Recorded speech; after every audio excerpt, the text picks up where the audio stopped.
Hi, everybody. Welcome to Open House. I'm Mr. Nortillo, teaching advanced geometry. Just want to show you a quick outline of my presentation this evening. I'm going to talk about the routine stuff that everybody expects to hear in open house presentations. Then I'm going to move on to the cool stuff about advanced geometry. And then I'm going to talk about what I think is the really important stuff. So let's go right into the routine stuff. Here's my Canvas homepage. And all my contact information is up here. Anytime anybody needs to get in touch with me, here's my class Zoom meeting links, Lit Center link, my email address, office hours, Remind 101 code. In the middle of my homepage here is some information about the schedule for the current, what we're doing currently in this course. And then down at the bottom is my weekly schedule. For students to get access to my assignments, they want to click here. There are no links to assignments here. They want to click here or click on this modules link up there. Either way takes them into the same modules page in Canvas where everything exists. Here's everything we have done all year long. And we're down here in this week now. And so that's where they can find everything, do everything, submit everything. And let's move on to talk about grades a little bit. Grades in advanced geometry. At the beginning of the year, we were just doing some activities to make sure that we were all understanding how the technology works. So I was having kids practice submitting things and just giving them credit for submitting things. So a lot of it didn't even have anything to do with math. Then at some point, I gave a legitimate algebra review quiz.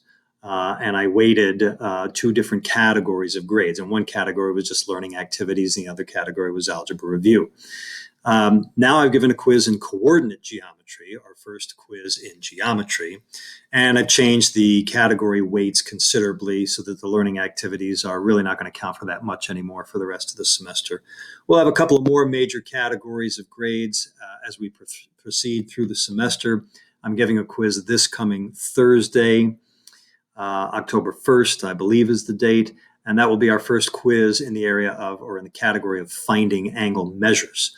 We're going to have other quizzes and a test in coordinate geometry later this semester, more quizzes and a test in finding the measures of angles as we proceed through the semester, and a quiz or two on reasoning with mathematics, or reasoning with geometry in particular. And by the end of the semester, these will be the approximate weights of these categories. What's next on my agenda? I think that's all the routine stuff that I wanted to show you. Let's move on to the cooler stuff. What are students going to experience in this course in advanced geometry? Well, again, to start off, kind of the routine stuff, everything you remember from whenever you might have taken geometry in high school. But here's what I say to my students, probably on the very first day of class. I said to them that the most important thing about taking this class for most of you is not going to be the particular geometry facts and theorems that you learn. Most of you will hardly ever use this geometry content for the rest of your lives. And that's a fact. And anybody who tells you that, tells you differently, is lying. Sure, some of you might use a lot of it, but most of you will use very little of it. The most important thing in this course that you can take away from this course is just the practice of the discipline of becoming a committed, hardworking, problem-solving person. That's the biggest takeaway from this course. And that is the biggest takeaway from most high school courses that students are going to take. It's not really so much the specific content. At least this is my opinion anyway. It's learning just how to commit yourself to doing the best you can to learn how to solve problems, because that's what you're going to be doing the rest of your life. You're going to be having to learn how to solve new problems for the whole rest of your life. Most of them will involve very little mathematics and even less geometry, but you're going to be having to solve problems. So that's what's really important.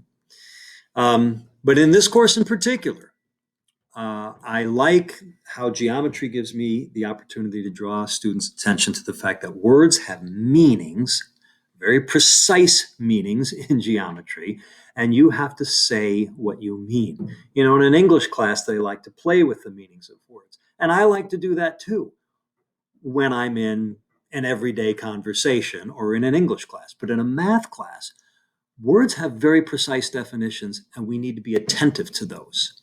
And when you communicate in mathematics, you're compelled to communicate very precisely so that you're not misunderstood. And this is a very worthwhile thing to learn how to do in all other areas of your life. Also, after you've long stopped studying mathematics, you want to be understood by people all the time.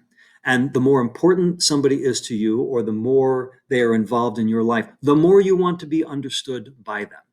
I want my wife to really understand me. And so I need to choose my words carefully and speak in a way that I will not be misunderstood, right? We all hate being in that situation where I say something, the other person misinterprets it, and it's not their fault. It's my fault because I didn't speak clearly. And then I wind up saying, well, you knew what I meant. Sometimes people know what we meant, and sometimes they ought to be forgiven for not knowing what we meant when we don't speak clearly. So that's something I talk about quite a bit. I like strengthening the innate logical abilities that my students have, that they were just born with and have learned to develop without really any formal education. I like to help them organize their thinking. Tell you a quick story about my daughter, Kristen, when she was 5 years old. And I'm going to tell my students this story one of these days, but you're going to get to hear it right now. 5 years old, she's sitting at the dinner table, and she was playing with the rest of at the end of her dinner, and I wanted her to finish so she could put her pajamas on and get ready for bed. And I said, Kristen, have you finished your peas? And I'd served her peas in a little teacup with a spoon, because for a 5-year-old, it's easier to eat them that way, right? Well, she turned her cup upside down, and she said to me, "They're not falling out." Now, I recognized immediately she's playing a little logical game with me. And so I played back with her, and I said, "That's not what I asked you. I asked you if you had finished your peas." And this 5-year-old kid said to me, "They're not falling out," like with an attitude. She gave me, like, "Come on, Dad. You can make the logical connection here. Do the logical thinking." Now, I teach this stuff. I understand that this form of thinking is called contrapositive reasoning, but it's not important that you know the name of this type of reasoning. But she had learned to do it, and nobody had ever taught her. She was saying to me, "Look, Dad, if I hadn't finished my peas, they'd be falling out right now, wouldn't they? Since they're not falling out, what's the inescapable conclusion, Dad?" "Oh, you must be done with your peas," right? So again, students learn this kind of thing. Somewhere along the way, their brain matures to the point where they start learning how to do this, but they don't know how to leverage that kind of reasoning. And that's what this course also gives me a chance to do. And again, this is something that they can take with them way beyond their studies of mathematics, which I love. I had a student a few years ago in topics in pre-calculus, a course that is now extinct. But I had a lot of students in that course that were struggling to remember a fact that they should have learned in first-year algebra and then again in second-year algebra, and they were still having trouble remembering it in pre-calculus. And I said to all of my students, you have to invent a way to remember this, because I can't give you a memory trick way of remembering this that you haven't already heard from some other teacher, and you've probably heard 8 memory tricks, and a lot of you still can't remember this. You have to invent your own way to remember this fact. I can't help you anymore. I could remind you again for the 12th time this year what this fact is. And when the quiz comes around tomorrow, you're not going to remember again. So you invent your own way of doing it. Well, the next day, a girl came in and she said, "Mr. Nortillo, I invented a way to remember this fact." I said, "What is it?" And she explained to me this sort of memory device she had created in her head. And I said, "That's awesome. You're never going to forget that again." And I told the rest of the class, "This girl invented a way to remember that fact I was all telling you to do yesterday." And they all said to me, "Really? What is it?" And I said, "I'm not going to tell you, because it wouldn't help you, because you didn't invent it. Now you go invent your own way to remember it. And again, this is something that will serve my students long after they're out of this course. Recognizing that sometimes you need to invent a way to remember or know things. And the inventing is hard. It can be really hard work. But when you learn that you're capable of doing that, it can serve you the rest of your life. I like to talk with my students about how to get unstuck. Oh, this is not highlighting on my screen. I don't know why, but point E down here, how do I get unstuck when you're solving a problem? By talking the problem out loud. Again, another problem-solving tactic that goes way beyond solving math problems.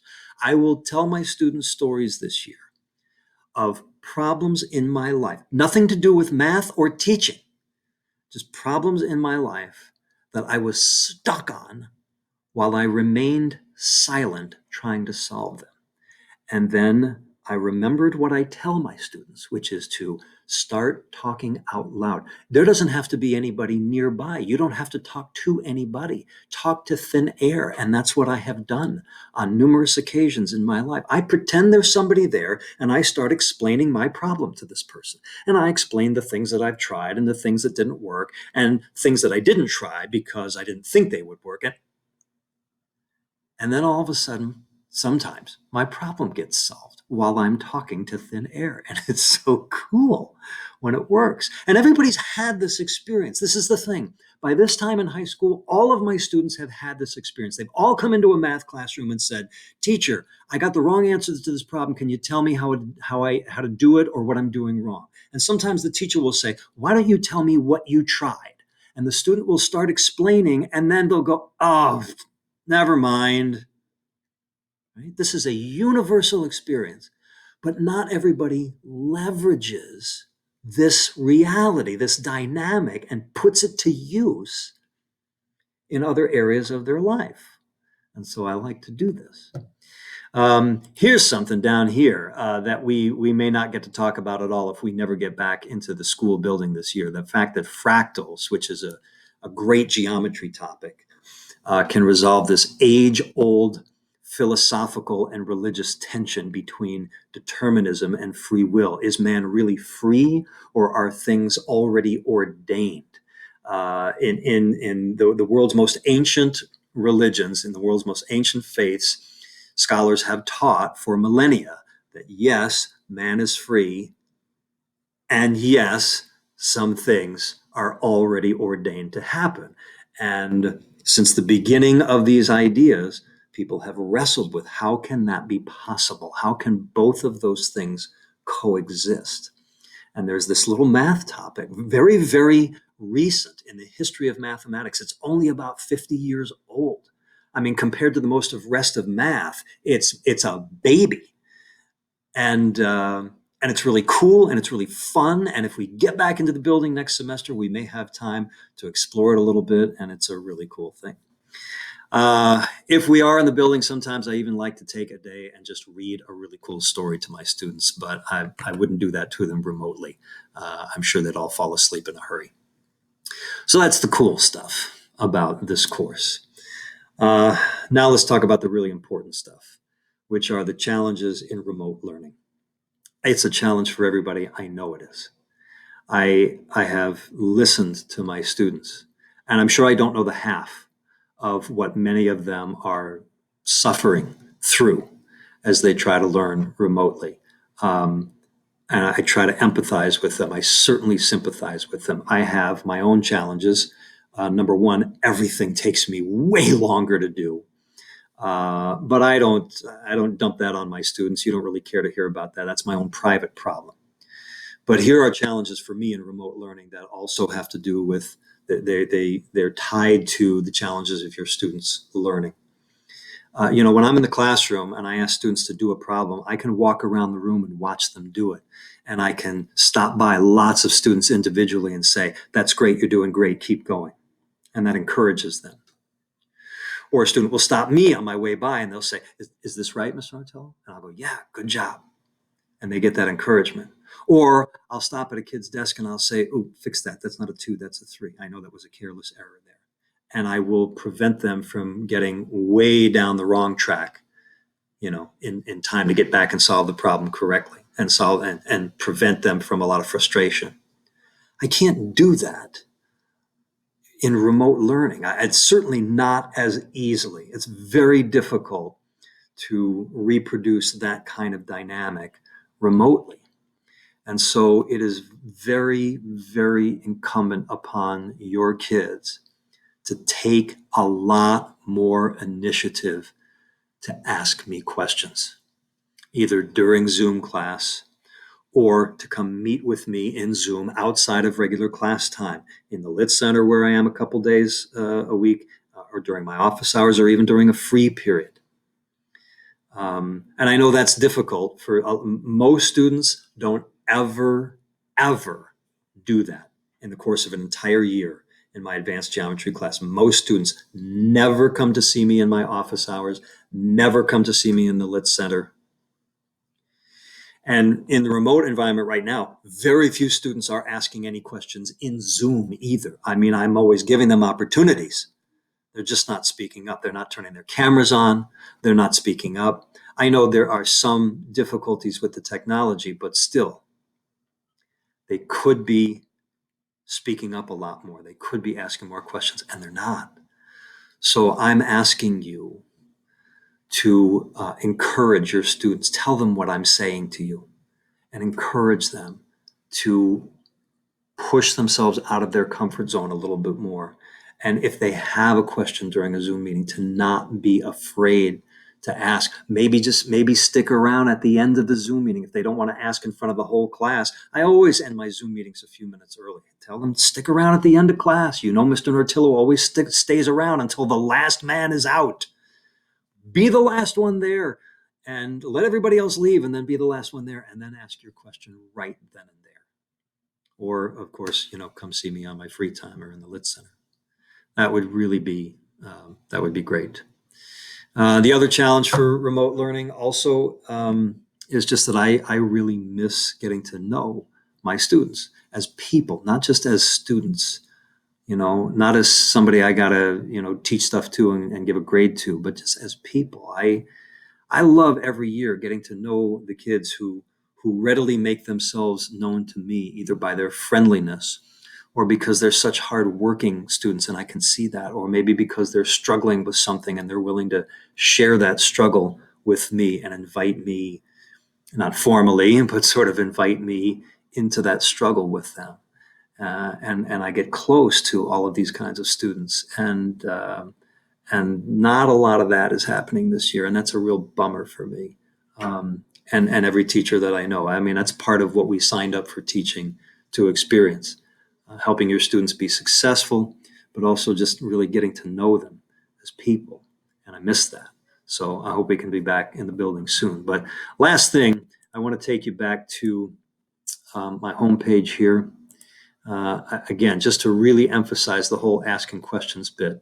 I can meet with students. I will meet with students during this 11 o'clock lunch hour, any day of the week except Wednesday. I'm in another meeting on Wednesday. I have, what period is this? Fourth period. I have that free. I'll meet with them fourth period. If they ask, can you meet with me fourth period? Yes. This study hall period, this school-wide study hall period every day. If they want to meet with me, then I will. Here's my office hours, fifth period, Tuesday, Friday, sixth and seventh period. They can come to the Lit Center if they've got that free. That's where I reside in Zoom in the Lit Center. Again, during this lunch period, eighth period, I have free. So many opportunities. I mean, even if your son or daughter and I don't share a common free period, there's this all school lunch period 4 days a week and this all school study hall 4 days a week. So guaranteed there is a time that I can meet with your son or daughter if they take the initiative to meet with me. Encourage them to do that. It would really make a difference. Thanks.